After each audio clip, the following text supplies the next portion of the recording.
പഹൽഗാമിൽ നടന്ന ടെററിസ്റ്റ് അറ്റാക്കിൽ നഷ്ടപ്പെട്ടുപോയ നമ്മുടെ 26 സഹോദരങ്ങളുടെ ജീവന് പകരമാകില്ലെങ്കിലും നമ്മുടെ ഇന്ത്യയിൽ തൊട്ട് കളിച്ചു കഴിഞ്ഞാൽ എന്താണ് തിരിച്ചടി എന്ന് കൃത്യമായിട്ട് മനസ്സിലാക്കി കൊടുപ്പിക്കുന്നത് എപ്പോഴെന്ന് ചോദിച്ചുകൊണ്ടിരുന്ന ആൾക്കാരിൽ പലരും ഇപ്പം തിരിഞ്ഞു കടിക്കുകയാണ്. അതായത് കുറേ ആൾക്കാർ ഇപ്പം സമാധാനകാംക്ഷികളായിട്ട് മാറിക്കൊണ്ടിരിക്കുകയാണ്. അതിൽ ഏറ്റവും മുൻനിരയിൽ നിൽക്കുന്ന ആൾക്കാർ ഈ പറയുന്ന നമ്മളിൽ അറിയപ്പെടുന്ന കുറേയധികം ആൾക്കാർ, എഴുത്തുകാർ, ശാരദക്കുട്ടി, അത് കഴിയുകയാണെന്നുണ്ടെങ്കിൽ ഈ പറയുന്ന സിനിമാ ഫീൽഡിൽ നിൽക്കുന്ന മെറീനെ പോലുള്ള ആൾക്കാർ, അല്ലെങ്കിൽ പുതുതായിട്ട് വന്ന ആമിന എന്ന് പറയുന്ന ഒരു വ്യക്തി, അതിലപ്പുറത്തേക്ക് ബിഗ് ബോസ് താരം റിയാസ് സലീം, അവനെ കണ്ട കാര്യങ്ങളാണ്.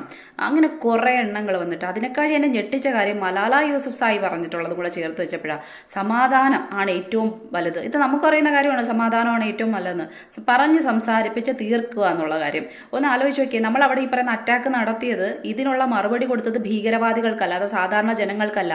പിന്നെ സമാധാനത്തെക്കുറിച്ച് ഇത്രയ്ക്കധികം സംസാരിക്കുന്ന സമയത്ത് പറഞ്ഞാൽ മനസ്സിലാവുന്ന ആൾക്കാരാണെന്നുണ്ടെങ്കിൽ എന്താ മലാല യൂസഫ് സായി അവിടെ തന്നെ കഴിയാത്തത്? അപ്പോൾ എന്തുകൊണ്ടാണ് ഈ പറയുന്ന അന്ന് ആ ഒരു കാലത്ത് സ്ത്രീകൾക്ക് വിദ്യാഭ്യാസത്തിന് വേണ്ടിയിട്ട് അല്ലെങ്കിൽ ഒന്ന് പഠിക്കാൻ വേണ്ടിയിട്ട് അന്ന് അത്രയധികം ബ്ലോഗുകൾ തയ്യാറാക്കേണ്ടി വന്നത്, അത്രയധികം ഈ പറയുന്ന സംസാരിക്കേണ്ടി വന്നത് മലാല യൂസഫ് സായിക്ക് എന്തുകൊണ്ടാണ്? ആ നാടിൻ്റെ ഗുണം നമ്മൾ പറഞ്ഞു തരാതാണ്, നന്നായിട്ട് അറിയുന്ന ഒരു വ്യക്തിയല്ലേ.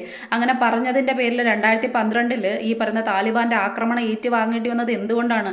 അന്ന് അവിടുന്ന് ഈ പറയുന്ന കണക്ക് ജീവന് വേണ്ടിയിട്ട് പെടഞ്ഞ കാര്യങ്ങൾ, ബാക്കി കാര്യങ്ങൾ ഞാൻ ഓർമ്മപ്പെടുത്തേണ്ട അല്ലെങ്കിൽ നമ്മളെപ്പോലുള്ള ആൾക്കാരെ ഓർമ്മപ്പെടുത്തേണ്ട കാര്യമല്ല. അപ്പോൾ സ്വന്തം നാടിനെക്കുറിച്ച് നന്നായിട്ട് അറിയുന്ന വ്യക്തിയാണ് സമാധാനകാംക്ഷികളായിട്ട് മാറും അല്ലെങ്കിൽ സമാധാനത്തിൻ്റെ കാര്യത്തിൽ പറഞ്ഞു കഴിഞ്ഞാൽ മനസ്സിലാക്കും എന്ന് പറയുന്നത്. അവിടെ സമാധാനം അർഹിക്കുന്ന ആൾക്കാർ കുറച്ച് പേരൊക്കെ ഉണ്ടായിരിക്കും, പക്ഷേ കൂടുതലായിട്ടും ഈ പറയുന്ന ഭീകരവാദികളെ സപ്പോർട്ട് ചെയ്യുന്ന അവിടുത്തെ സർക്കാരും കൂടി മുന്നോട്ട് വരുന്ന സമയത്ത് സ്വാഭാവികമായിട്ടും ഈ ഭാഷയിൽ തിരിച്ചടി കൊടുക്കാനേ ഇന്ത്യക്ക് കഴിയുള്ളൂ. അല്ല അപ്പുറത്തേക്ക് ഇമ്രാൻഖാൻ ആരാണ്, പാകിസ്ഥാൻ ആരായിരുന്നു എന്ന് ഞാൻ പറഞ്ഞു തരേണ്ട കാര്യമില്ല. അഴിമതി കേസിൽ ജയിലിൽ കിടക്കുന്ന അങ്ങേരെ പോലും ഈ പറയുന്ന സെക്ഷുവലി അബ്യൂസ് ചെയ്യുന്ന വാർത്തകൾ പുറത്തു വരുന്ന സമയത്ത് പാകിസ്ഥാൻ്റെ തനിക്കുണം എന്തെന്ന് നമ്മൾ പറഞ്ഞു തരേണ്ട കാര്യമൊന്നുമില്ല. അപ്പം നമുക്ക് ഏറ്റവും പ്രധാനം എന്ന് പറഞ്ഞാൽ ഇന്ത്യ എന്ന് പറയുന്നത് ഇന്ത്യക്കാരുടെ അഭിമാനമാണ്, അതിലപ്പുറത്തേക്ക് ഇന്ത്യക്കാരുടെ കരുത്താണ്. അതിലെ പൊള്ളിക്കുന്ന വാചകങ്ങൾ ഇന്ത്യയിൽ നിന്നുകൊണ്ട് പറയാൻ നോക്കുന്ന സമയത്ത് ഈ പറയുന്ന ആഹാരം ഇന്ത്യയിൽ നിന്നും, ഈ പറയുന്ന അരിയാഹാരം ഇന്ത്യയിൽ നിന്ന് കഴിച്ചിട്ട് കൂറ് പാകിസ്ഥാനിൽ കാണിക്കുന്ന ആൾക്കാർ വണ്ടി വിളിച്ച് പെയ്യെ അങ്ങ് പാകിസ്ഥാനിലേക്ക് പോയിട്ട് സമാധാനത്തിൻ്റെ വെള്ളരിപ്രാവുകളായിട്ട് അവിടെ ഇരുന്ന് ചർച്ച നടത്തുക.